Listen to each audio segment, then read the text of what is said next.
কানাডার আলবার্টা প্রদেশের premier Daniel Smith আন্তর্জাতিক শিক্ষার্থীদের সতর্ক করে বলেছেন, পড়াশোনার পর পিআর না পেলে ভিসার মেয়াদ শেষ হবার পরপরই তাদের নিজ নিজ দেশে ফিরে যেতে হবে।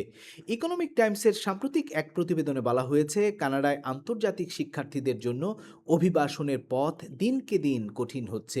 বিশেষ করে পড়াশোনা শেষ করার পর পোস্ট গ্র্যাজুয়েট ওয়ার্ক পারমিট বা পিজিডাব্লিউপি পাওয়ার ক্ষেত্রে অনেক শিক্ষার্থী সমস্যায় পড়ছেন।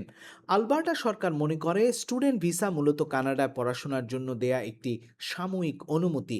পড়াশোনা শেষে বৈধভাবে থাকার অনুমতি বা পিআর না থাকলে শিক্ষার্থীদের দেশে ফিরে যেতেই হবে। সম্প্রতি আলবার্টার পোর্টেজ কলেজের কয়েকজন সাবেক আন্তর্জাতিক শিক্ষার্থী পিজিডাব্লিউপি না পাওয়ার প্রতিবাদ করেছেন।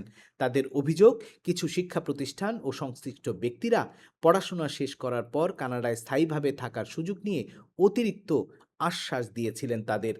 কানাডায় পড়তে আগ্রহী বাংলাদেশি শিক্ষার্থীদের তাই কোর্স বাছাইয়ের ক্ষেত্রে পিজিডাব্লিউপি আর পিআর এর সম্ভাব্য পথ ভালোভাবে যাচাই করার পরামর্শ দেওয়া হচ্ছে।